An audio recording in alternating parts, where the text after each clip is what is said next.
right, testing, 1, 2, 3, testing, 1, 2, 3. The rain in Spain falls mainly on the plains. How's the sound? Is the mic okay? I know sometimes it adjusts its side. I'll just double check it.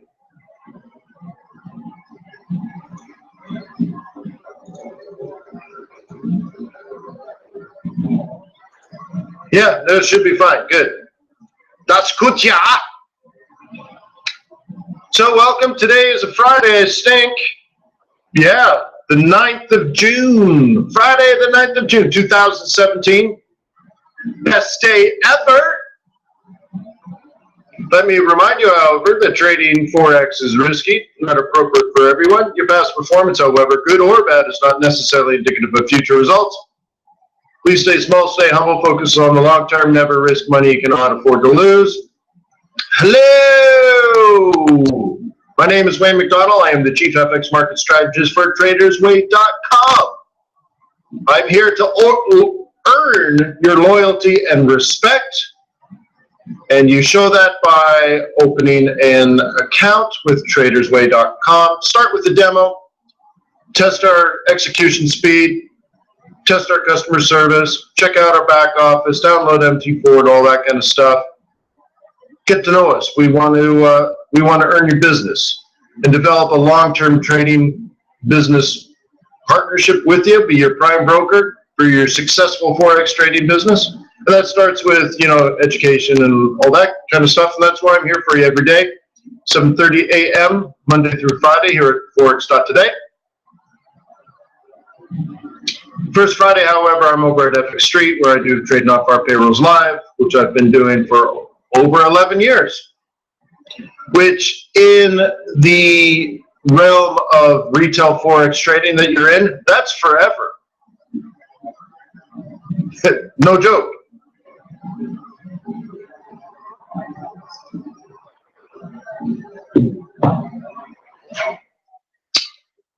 All right, get on with it. How's that, mate? All right. We have to talk about pound. The election was yesterday. Theresa May messed up. All right, great. Whatever. Don't really care. All right. Here we go. Let's talk about the recent past. Got to move this over here. Got to get a drawing tool going. Okay. We discussed recently. Is this going to draw? It's not going to draw. Drawing tool, color red.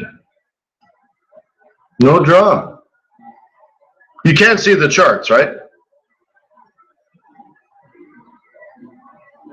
Yeah. Well, I want to draw. Will it do blue?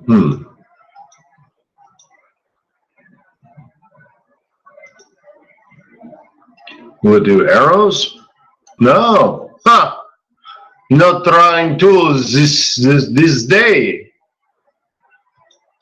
No drawing tools this day, huh? Let me try one more time. No, I don't think it's going to work. Zip, zip. All right, no drawing tool. All right, so anyways, no drawing tool today. We'll get through it. We were talking about this cluster in here, right?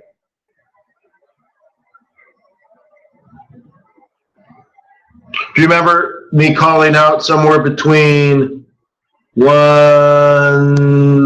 can't even read it anymore, just below 129.76 to about in here. This is a little area right in here, right? Oh, so you don't have charts. I thought you said yes. All right, good. Well, maybe that's why it's not working. All right, stop sharing. Full screen. Try it again.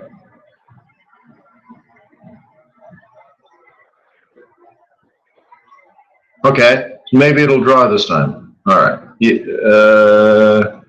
good. All right, so now it'll work. All right, so I believe yesterday and maybe the day before and maybe the day before that, We were talking about this area right in here per pound. And the reason for it was the weekly M4, which is what? The projected top for the week. Okay. This little green line right in here just happens to be the monthly, okay, this is weekly M4, monthly M3.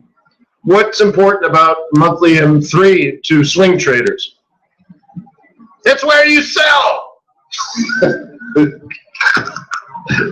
Right? I mean, that's what it,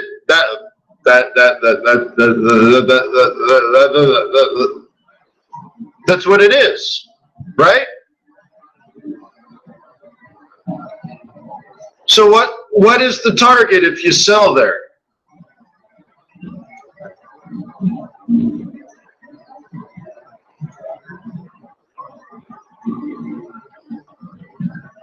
This whole area, you can see I highlighted it as bright yellow. Like last week, do you see the giant arrow here? We're missing part of the red. You see it?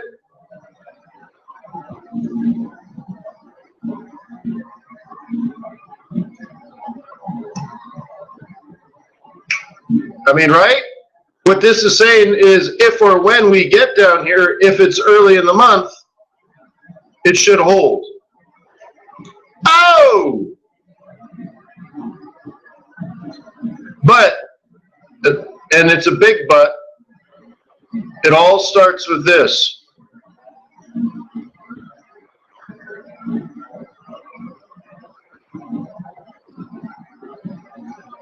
Okay? If you are a swing trader, and in particularly, I don't know if it's early in the month, that is the prime selling pivot that you've been waiting for. And it happens to be a projected top for the week, which makes this a doubly good sell zone. Okay? Now, yes, I know this is the election, but it still is what it is. Right? Right? It is a factual place. And you may have just shorted and walked away for that's your monthly swing. Right? Think of it this way. You could have started the month as a bear. Now remember, you had to be a bear. But we talk about this every day. That's your job. You need to make that decision. But as a swing trader, if you're a bear, you could just simply have a limit order right in here, and a take profit right in here, and a stop, above here, and then you just walk away. You did that on Monday.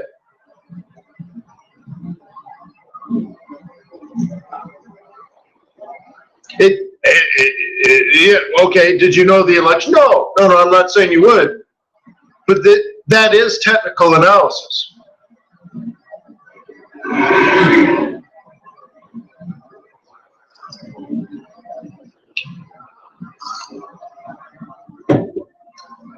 Capiche? So anyone that took the swing course knows that. It's textbook. Lovely to your mom.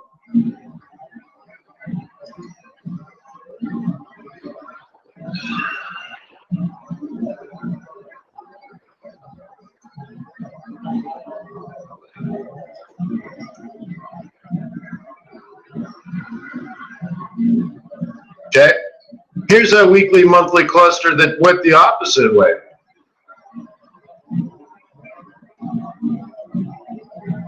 Where's the M2? So the M2, monthly M2 is way down here. So this is a very dangerous bullish scenario. Where is the first of the month now? See, we basically, our low right now for the month. The low for the month is here. Okay? What's the target?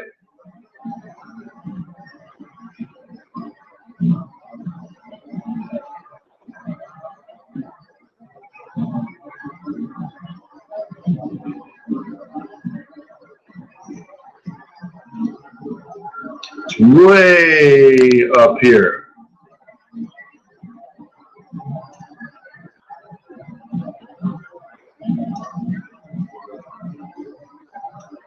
It's 81.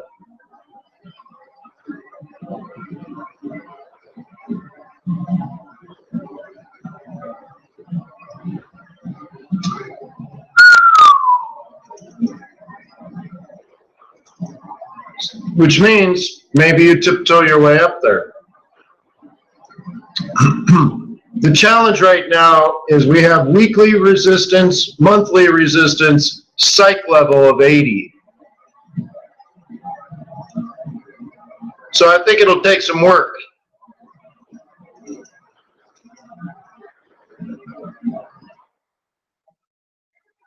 Okay? I don't think it'll be easy.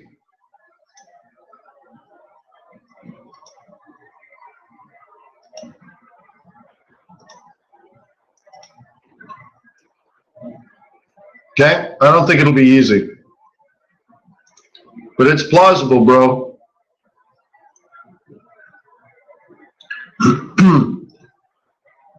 I don't think it'll be easy. I don't know how it's going to react to this level. But I think it's within reason that we do something like this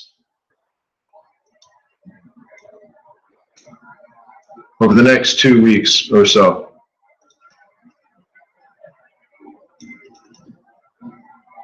Okay?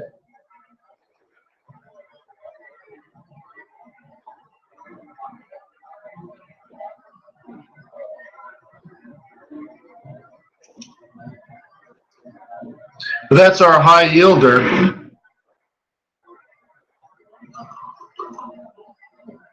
That's our high yielder G7 anyways.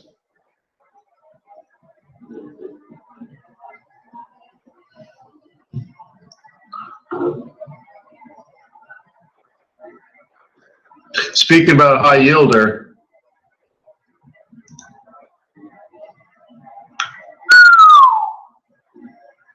so based on the theories I teach you, the short is here, isn't it?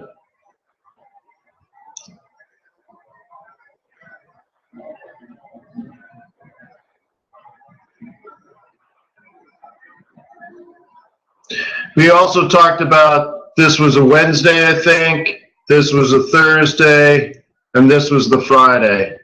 And that because of the end of the month and end of the week, that this is the sort of the period. It's not all one instant, right? But this is sort of the whole kit and caboodle.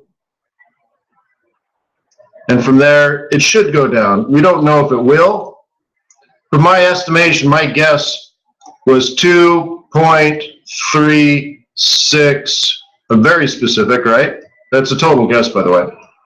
2.36 billion would go this way in this time period. And maybe because you're so smart and good looking, that you might be able to make money on that.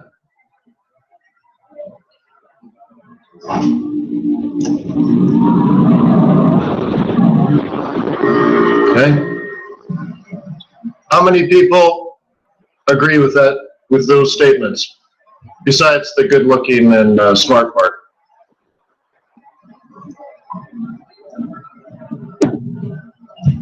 Joe says yes, Brandon says yes, Ryan says yes, Alyssa says yes, Nicholas says yes, yeah, Daniel says yes. I mean, it's cool, right? Jay says yes, Michael says yes. It's nice, right? So this is where you go to jrcigars.com and send me a virtual gift certificate. This is where you buy me cigars, dude. You're like, dude, that's a nice piece of analysis. Because that's what you should be doing, right? Smoking a cigar and you're like, man, I just killed the, right? I killed it on the peso. I make peso. Pretty.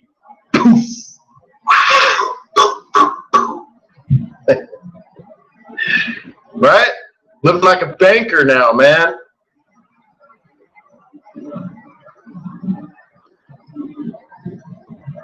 I mean, it shows up like, right? Monthly. So I used to tell people that you practice one thing, master it maybe for 3, 4, 5, 6 months, and then try a second thing, master that for 3 to 6 months. And at the end of 2 or 3 years, you have quite a bag or quite a string of pearls. This is just one little pearl. It doesn't always work. Probably doesn't make you a ton of money, but it's something that you know, or you have a plan around, right? Like, for example, at this period, you are not looking for it to rise at all, right? Like, that's a plan, right? You have a bias. You're like, no, it's the first of the month. I'm looking for this to head south.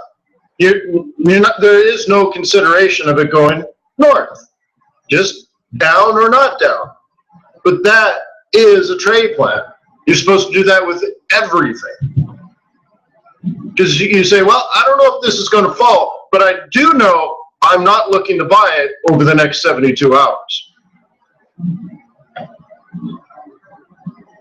Right? You know what you definitely know what you're not going to do. And you're considering doing one thing, but you definitely know what you're not going to do. But you might do one thing. That is a trade plan, and that will make you a better trader.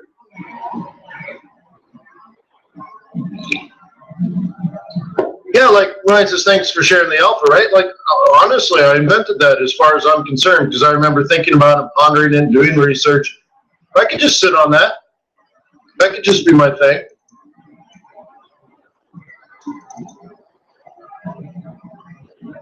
Right? That should be worth $100 in cigars. Alrighty. What should we go? Where should we go from here? Which is the way that's clear? Still looking for that blue jean baby queen. So we got this to fall. If you remember, it was going to fall here, here, or here. Yeah, Joe. Now save your pennies and quarters, man. You don't want to go through life where you're $100 is too much money.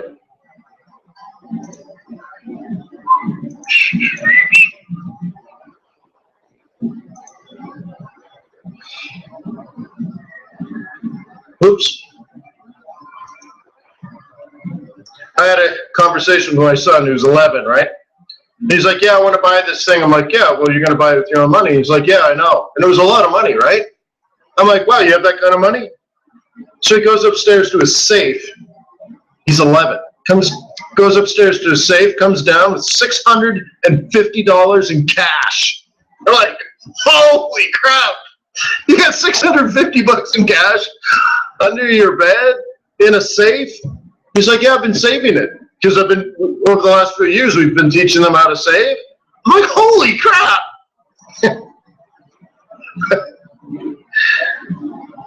Yeah. Holy crap. Damn, boy.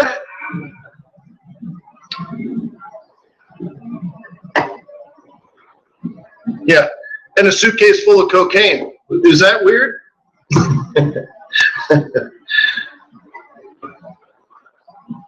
Oh, yeah, no. We, see, if they spend their money on, like, candies and toys, that's their prerogative. They've earned the money.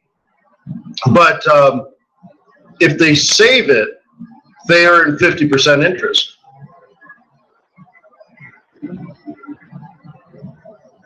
Yeah.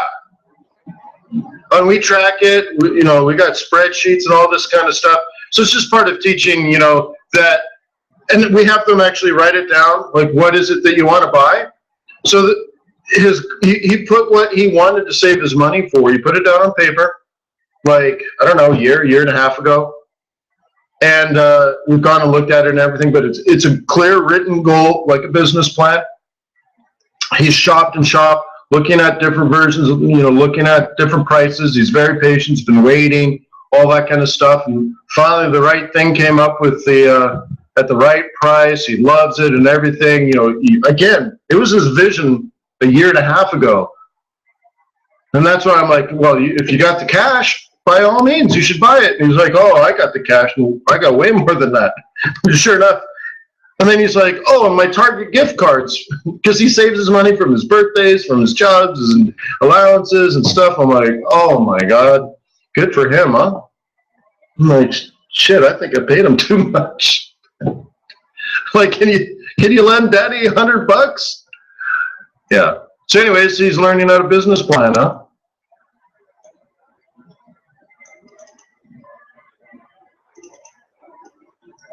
So anyways, going back to this, I shouldn't adjust. We had it this way, right?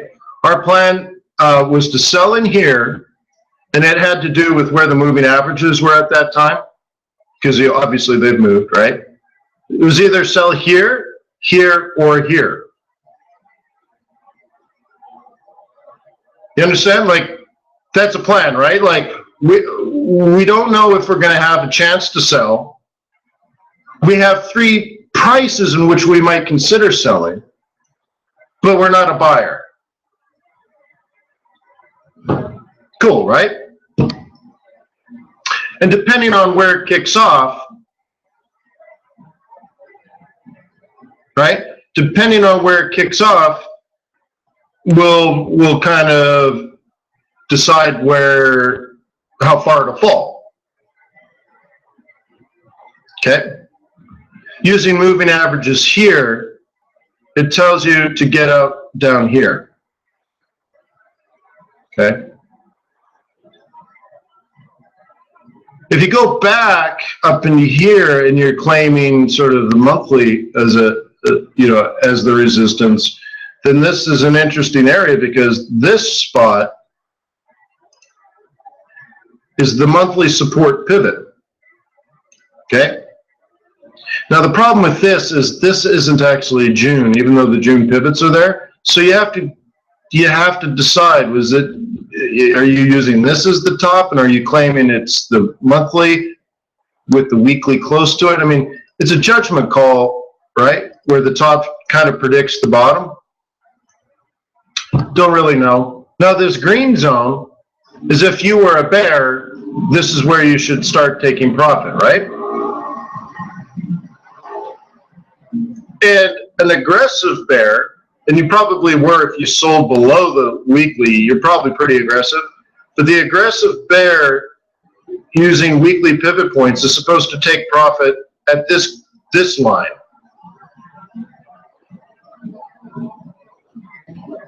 Okay? Now, do you remember the conversation about the law of averages when managing your profit points?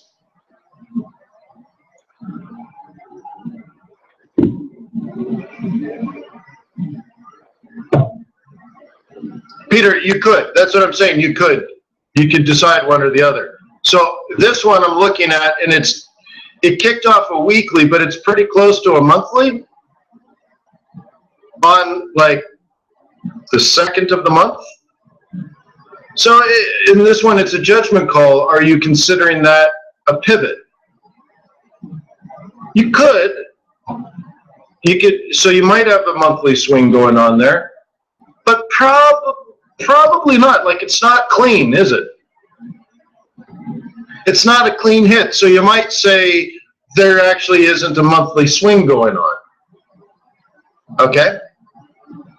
So therefore, your point of view is more narrow, where you're not looking for monthly targets now. You might go back and say, Well, it was almost a monthly, but it was definitely a weekly. So maybe I play it weekly, right? So now if you play it weekly, you notice that there isn't a clean entry weekly now.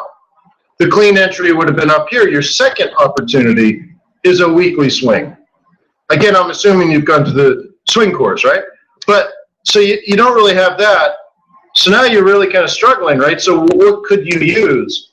Well, if you get to the green zone early in the week, you would assume profit taking by these bears and maybe even these bears.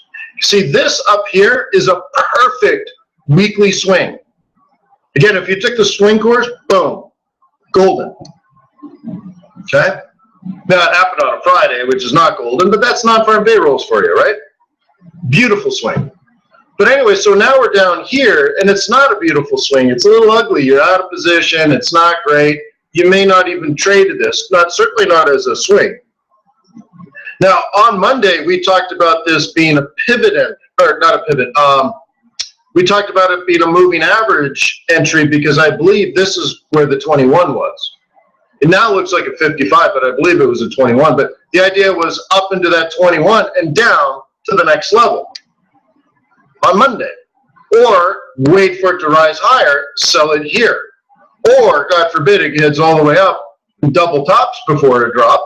But remember, the purpose of this discussion was, I'm a bear, I'm a bear, I'm a bear, so I'm bearish, so I'm selling, so I sell at resistance, so where the hell is the resistance?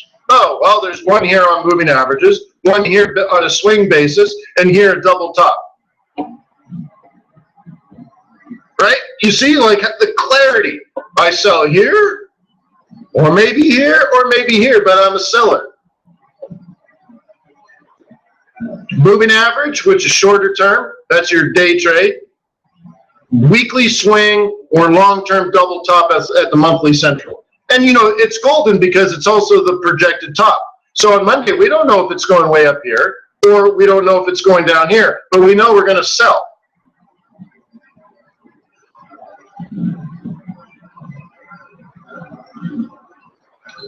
Oh, all right. So Brendan says, is this a good place to sell? Maybe. Here's why I don't know, Brendan. I know the bears would sell here, and I know some bears sold here. And I know this green zone, and this is where I'm trying to get to, that's where bears are supposed to get out.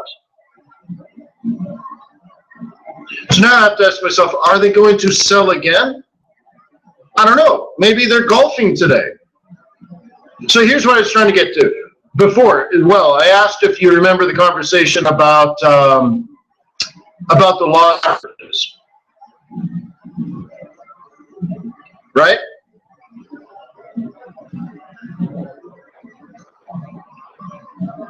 Right? So if you sold on Monday because it rolled over, or even Tuesday, you get down in the green zone and you're staring at the MS2. This is where I suggest, based on weekly trading, like if you have a weekly trade, like something that you're in for a few days, but okay. I think it's in my book. I don't know. I'll have to look it up. That you have to 100% of the time, without fail, always take a weekly M2. I don't know if it's in the book, honestly. I think it is. I know that's my advice. I can think of many specific occasions of teaching this over the years. Oh, it is? Okay. Now, our law of average discussion was very similar, where I said, look, there's no hope. Hope's not a strategy. Sometimes it goes further than your target, like it might fall farther, right? It might. But there's also a reasonable chance that it heads back up, at least for a while, and then maybe try to head down, or that it heads up and then eventually reverses. And I said, well, if part of the, if 1/3 of the time it goes further and 2/3 of the time it doesn't, then you're actually better off just taking your profit and being done with it.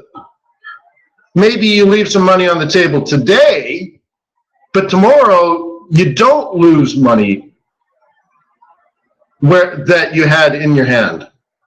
And then over 100 times, you'll actually make more money just getting out at S2 and just being done with it. Because, you're not trading on hope. You're not saying things like, oh, well, it might fall further. You're like, no, I'm just done. And done for the week, right? You're like, done. It's Tuesday. Done. What'd you do this week? Well, I can't even remember. I haven't worked since Tuesday, right? And here's another great example. Oh, sure, it went 20 or 30 pips further, right? Then pulled back, and then did it again, and then pulled back, and then tried it again, and then broke up here, and then went back down, and then went back up. And what you don't realize is if you were done on Tuesday, you don't have the stress anymore. You've been golfing, hanging out with your kids, visiting museums, right? Restoring an old vehicle, hanging out with old college buddies. And someone else is over trading and actually losing money because they sell down here and that goes up. So then they buy it and it falls down. So therefore they sell it and then it goes up. And there might be 15 trades in here of stress and making money and losing money and then losing more money than you've made. And then by the end of the week, you're actually a loser on the whole thing, right?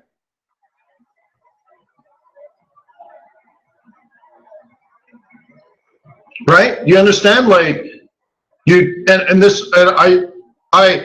discussed this whenever the conversation was this week, last week, but I've even written a magazine article about it where you trade less and you make more money.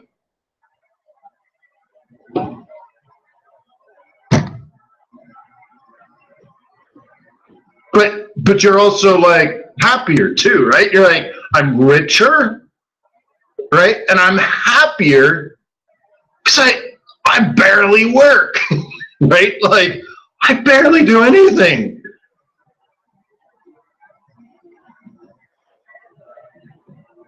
Like, what did you do this week? Oh, well, I sold a moving average on Monday.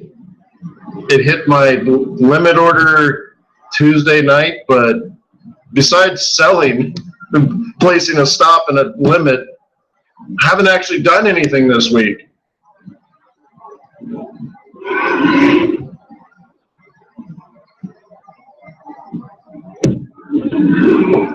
Yeah, definitely could 1, 2, 3 all the way back up, right? But it's just another trade, right? Right, and of course that comes from the swing trade class as well, where in a scenario that you're looking at here, the assumption is you're going back to the weekly central, right? Right? Like that's in the course. You're like, you should be saying on Monday or Tuesday, like, oh, damn, look at this, green zone. Oh, well, by Friday, we'll be touching the weekly central. That's factual. Swing traders know that. They're like, oh, yeah. So isn't that why you take your profit? Because as a swing trader now, you're like, oh, yeah, well, it's going to go all the way back to this weekly, right? It's a trade again, but, okay, it is. Elisa said, but in the course, it's assumed. It's like you don't really trade against the trend unless you see something like that.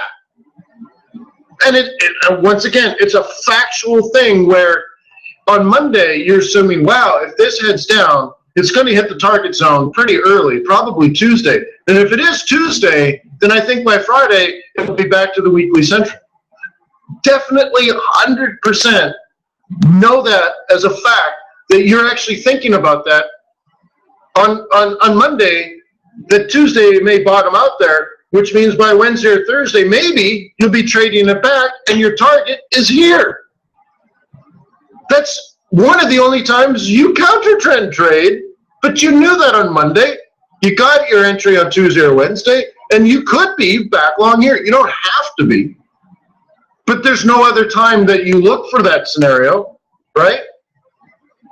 Right? You understand? Like, there is no other time you look for that, but that is exactly what you look for to get that. What you do with it is whatever you want, right? right? So it's cool, right? Where you're planning ahead and assuming these things. Now, did I know it was going to come down and bottom out at monthly S1? No. What does that mean to me? Well, if it goes up, okay, it might go to R1, and that might be the top. Or if it rolls over now in this area, we'll breach support 1, and we're on our way to support 2 based on this kind of being our top.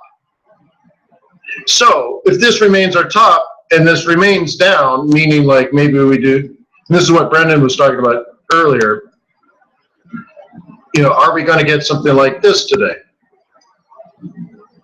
Yeah, maybe. Maybe, bro.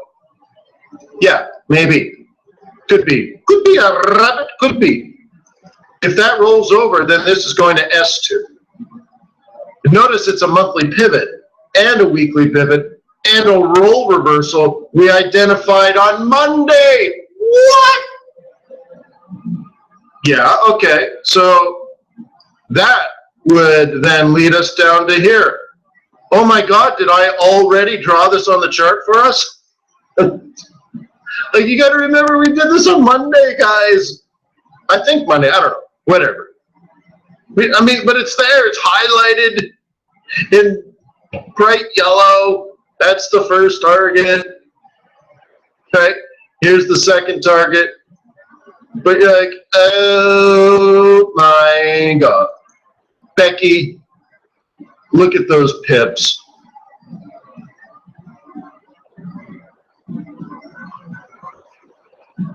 Yeah. So, you know, I haven't had any time for anything. I haven't done the scalping course yet. I'm really struggling to find the time. If I can't do it, then maybe at least I could bundle the other courses for you guys, and we'll do the scalping later.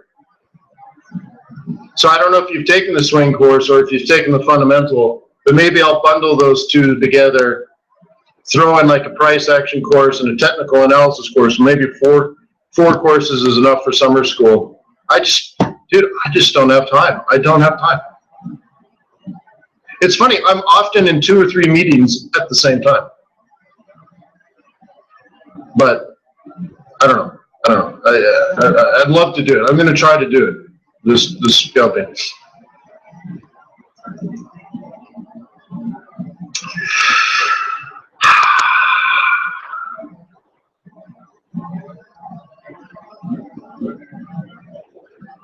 Yes, Elisa, I will. So that's what I'm thinking. I'm thinking I'll bundle like 2 or 3 or 4 courses together for the price of 1 or something.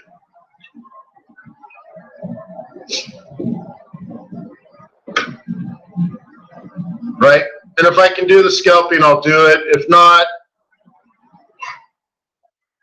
you know, it's funny because like I'm in school now to July, and then I might have to do 2 or 3 international trips in July. Plus, I'm supposed to spend time with my family, you know, eventually. And dude, I don't know. I just don't have time.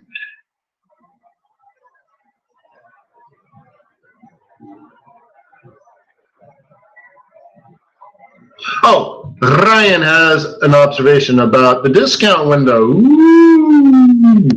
Banks that lend from the Fed. What banks that lend from the Fed are actually borrowing? What banks? You mean that borrow from the Fed? Banks that lend. Okay, banks that borrow from the Fed are actually borrowing their own money. No, they're borrowing money from the other members of that regional Fed. All right. So every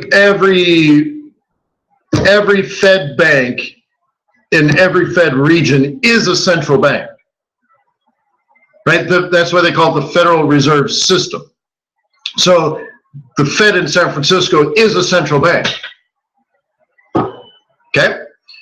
And there are bank members that own shares of the San Francisco Federal Reserve Bank. And right, the reserve requirement ratio requires that they deposit money at that Fed. Great. If one of the member banks, so, you know, like I used to have a board member on one of my old companies who used to work at the Fed, at the Federal Reserve Bank, and then he was he worked at Silicon Valley Bank, right? So I'm assuming Silicon Valley Bank was a member of the Fed, right?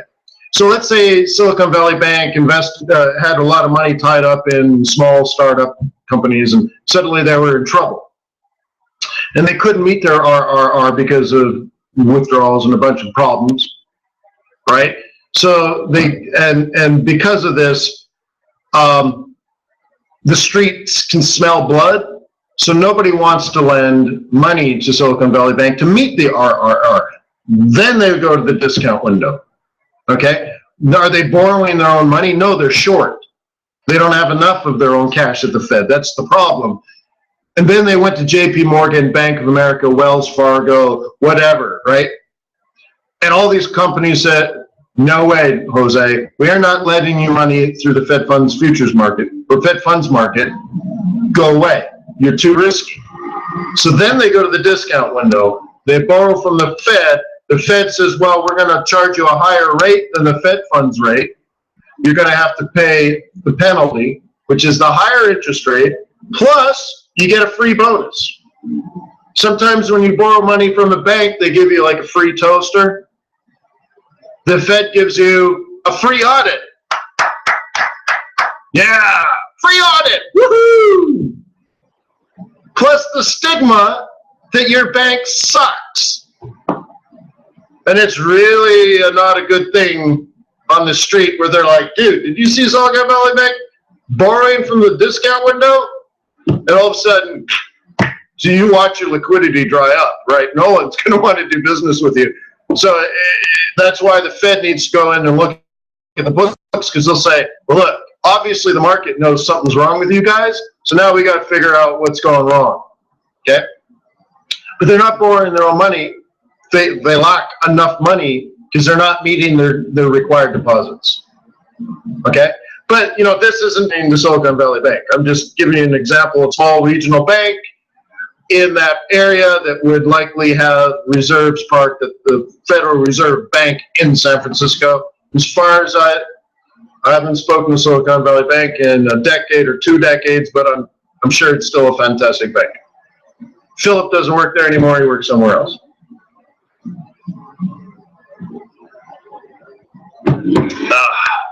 Yeah.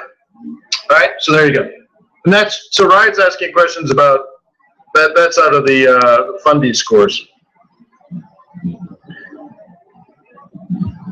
That's a long course. That's a really long course. But anyways.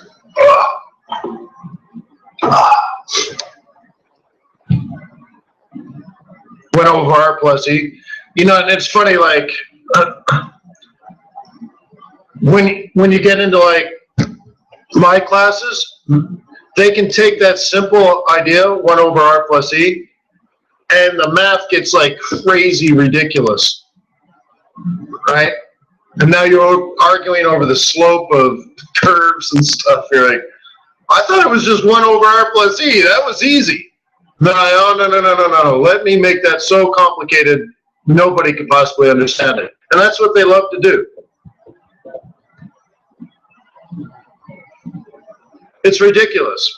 So it just, because it's been talked about in several of the finance classes I've taken, and I'm like, dude, I thought it was 1 over R plus E. Oh, it is, but if you do this, and add that, put that in there, do it over there, and then apply your calculus, which is a function of this, and they're like, oh my God, I thought it was just 1 over R plus E. Yeah, so anyways. Nothing like education to ruin something good. Anyways. So did we ride this sucker from 1217 to 1300?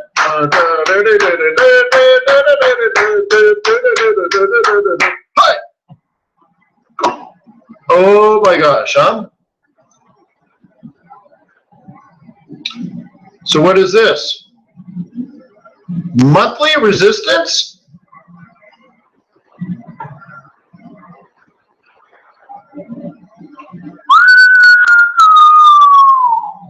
Is that sweet?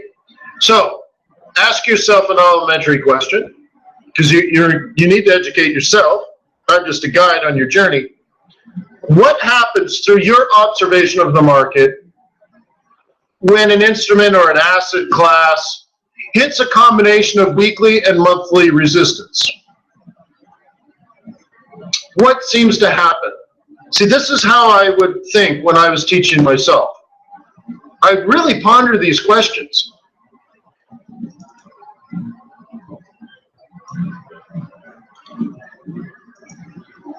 What tends to happen in your point of view? If you were to teach this to somebody else, and maybe this is why I teach, because you're teaching yourself. But if you're going to teach this to someone else, oh, what happened there? Did it just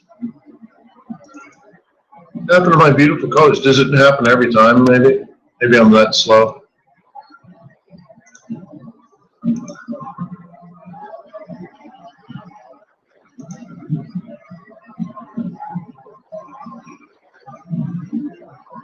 Okay.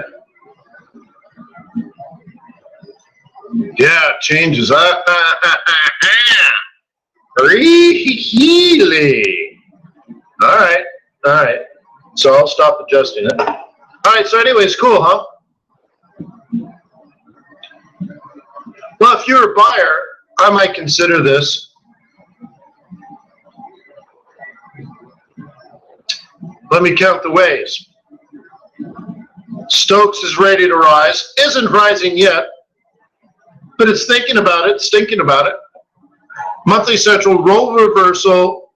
Sorry, weekly central, roll reversal. Monthly M3.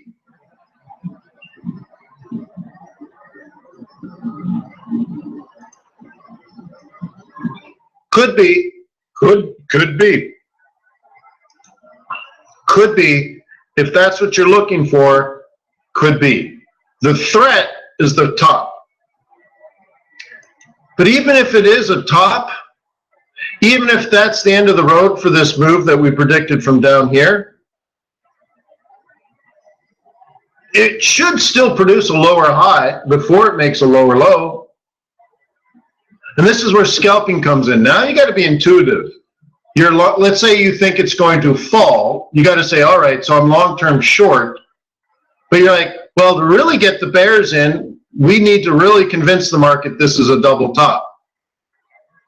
So that means we need to head back up and make a lower high or another double top of the double top, which is a double top in a smaller time frame.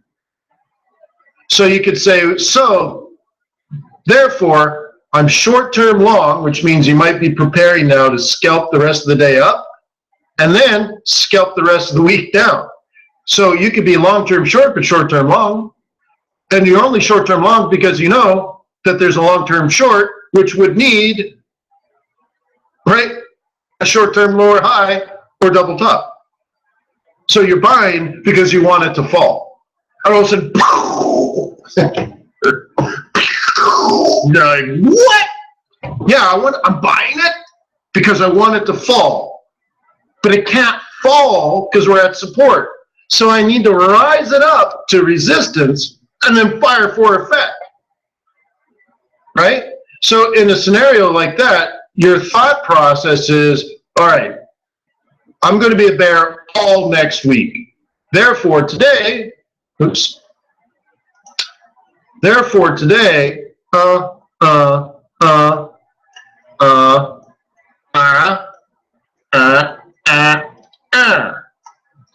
you're going to set up a weekly swing Monday short.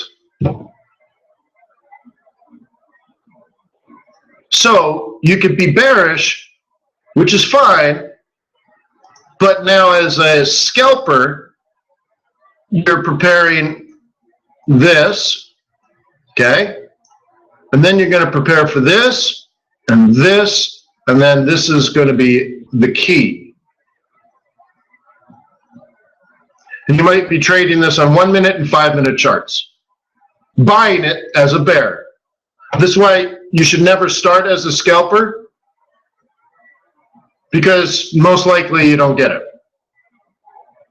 No one should. Now, the funny thing is, lots of amateurs start out as scalpers, and it's horrible. It's like the dumbest idea ever to start as a scalper, right? Because you don't have patience, you don't have discipline, you don't have long-term analysis, right? And you don't have consistency. Do you understand you can't scalp if you're not consistent? You can't start saying, well, I'm gonna buy these cycles. You ever hear that? I'm gonna buy these cycles. And then you're like, Wayne, it doesn't work. And then I'm gonna do this other thing, and then that doesn't work. And then I'm gonna do ADX, and that doesn't work. And some idiot on YouTube told me to use PSAR and buy the flip on the PSAR. So I'm gonna do that. And you're just ugly. It's disgusting and disgraceful. I'm like, get that out of my face. Ugh. Embarrassing. So you can't start that way. Brian's like, tell me about it. Brian's he wrote the PowerPoint on it, eh, Brian? Yeah, I mean, but you can't do it that way, man. That's not how you scalp. That's just ugly. Right? It's like microwaving a yam and then throwing that off the top of a skyscraper. By the time it hits the ground, it's just gross. Oh my God, I just got an email from a guy named Gross. No joke. I'm like, oh, that's gross. Oh, that's gross. How funny is that? Yeah. So anyways, yeah, Peter, that was Peter's first 2 years. Yeah,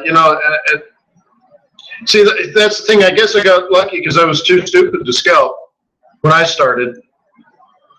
I went in with a business mind.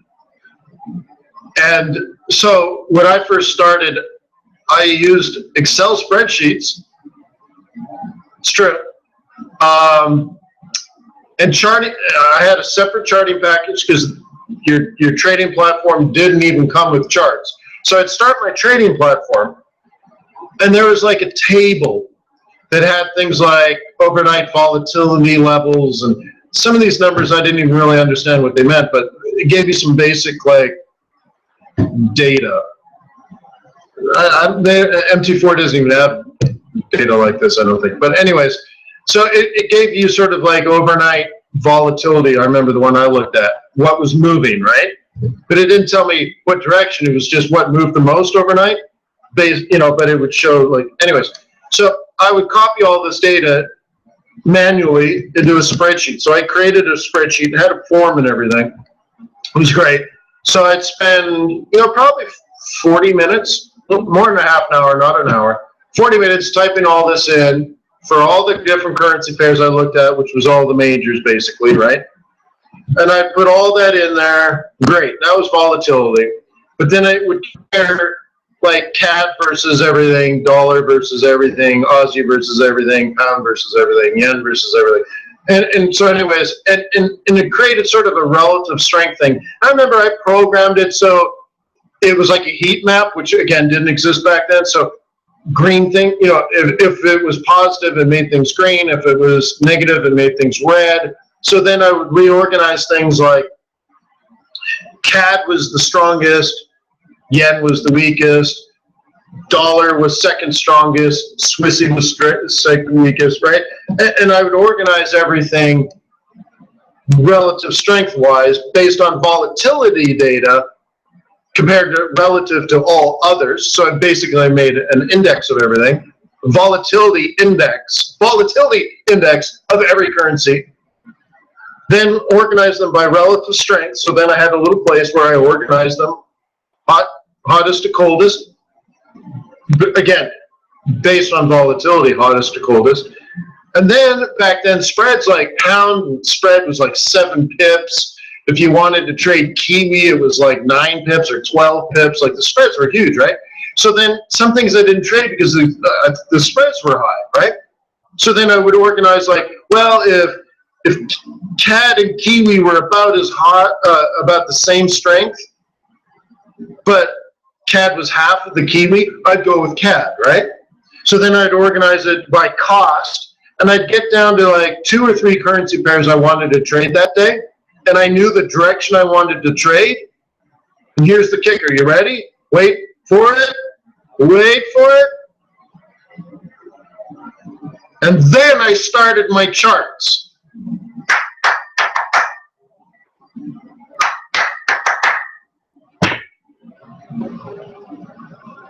I knew what I wanted to buy. I knew what I wanted to sell. I knew why. So I knew what I wanted. I knew the direction. I knew I was a bull or a bear. And then I opened my charts, just thinking, I want to buy CAD yen now if I'm at support. And now you're almost disadvantaged, right? Right? Now a newbie puts up a chart like, oh, where's the trade? I think, oh, look at it, boom, I'm in a trade, woo! I never saw charts until after I did my analysis. You have to also remember, you couldn't trade on a chart. You couldn't just like buy. So you had to do your analysis, or but it wasn't like I stared at charts and then bought. I did my analysis, fundamental, if you want to call it that way, to figure out what I wanted to buy. So I knew the direction and I knew why, based on short-term volatility data, which I created indices out of, and then went over and said to myself, is this a good time to buy? Is this a good price to buy? But I didn't ask any other question. There was no question of like, what did I want to do? I already knew that. So now I'm looking for things like, is this support? Is this a reversal pattern? But you understand, like, isn't that what I tell you to do every day?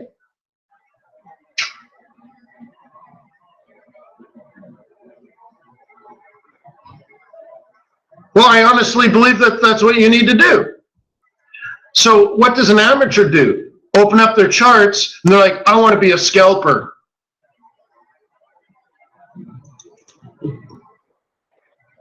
Bloodbath City. I want to be a scalper. Boo, boo, boo, boo, boo, boo, boo. Right? Sounds like a Lego movie.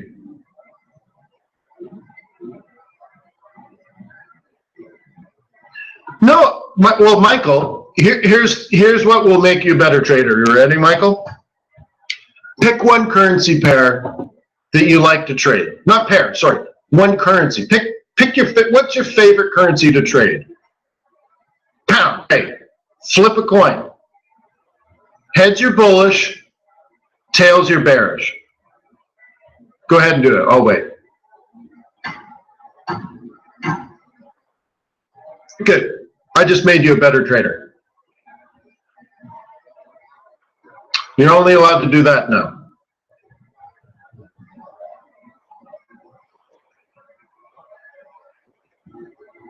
Right? So you're a seller of pound, right? So today, tomorrow, Tuesday, Wednesday, Thursday, Friday, the following Monday, Tuesday, Wednesday, Thursday, Friday, the following Monday, Tuesday, Wednesday, Thursday, the following Monday, Tuesday, Wednesday, Thursday, every day now until the end of the year, you either sell or you don't sell. You open up your pound charts, you look for the nearest level of resistance after that, and the resistance after that, and that's all you do. All day, all night, and if price hits one of those resistance areas, maybe you sell, maybe you don't, but that's it. You're done. I just made you a better trader because now you have a bias.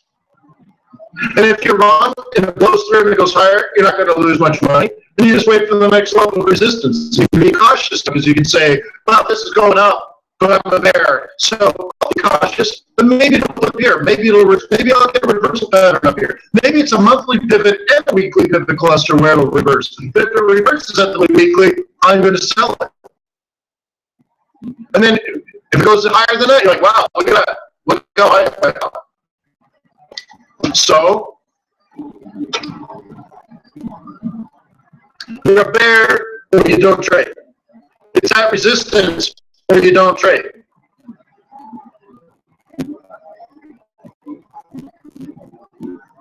I'm the most opinionated person you've ever, Michael. And that makes me a hell of a trader. I know what I want to do, I know why I want to do it, I know the price I want to do it at. I just don't know when it's going to happen or if it's going to happen. If it does, I know what I'm going to do. Done. 100 cement. Okay? That's opinionated. But that's my job. I'm consistent. The market's not consistent. I'm consistent. So I bring love and joy into a world of darkness and pain. Light, love, joy. To a horrible, painful, dark world. Let me tell you about heartache and the loss of God. Wandering in hopeless night. Out here there are no stars. Out here there's only Wayne McDonald. Yeah, I just made that up right now. Well, at least the last part anyways. But think about that. I always think about that because I remember hearing actually, I went to the bookstore. It was so long ago, it was Barnes and Nobles. Oh my God! I went to Barnes and Noble as a currency trader. Yeah. And I was reading Jim Morrison poetry. Now, the Doors made music of it, but he was a poet, and then the Doors comes off, right? But that poem is called Stone Immaculate. I remember that. And I remember thinking, that's like my training. I remember, right? Think of the words. Let me tell you about heartache and the loss of God, wandering in hopeless night. I mean, think of it. It's where you don't know what you're doing. You're trading. Things are not working. Things are inconsistent. Or the second you trade long, it goes short. As soon as you go short, it goes long. I remember I actually tried for a while. This was my idea. Whenever I got to the point where I knew for a fact I wanted to buy and I had 5 reasons to buy, I would sell. Because I knew every time I sold, it would go up, and every time I bought, it would go down. So I would get to the point where I came to the conclusion I had 5 reasons to buy, so I knew for a fact it was going to fall because I always lost money. So then I would sell, and then the stupid thing would go up. And then you're like, is it my broker? Right?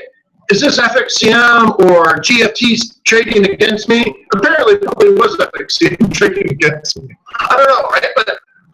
But I'm like, is there somebody watching? Is this the market? Is this God being mean to me? Like, what is this, right?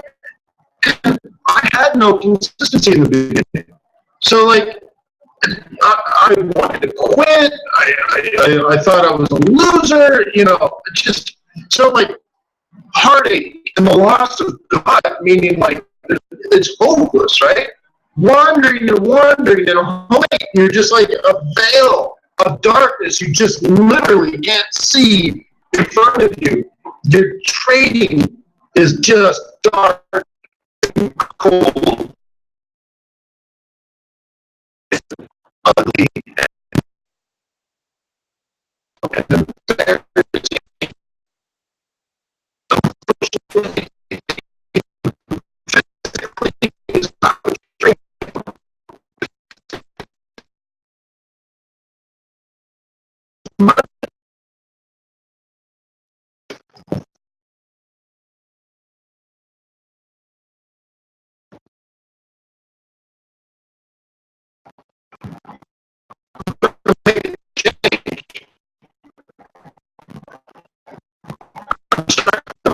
I'm here.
Orange.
So it's anyways,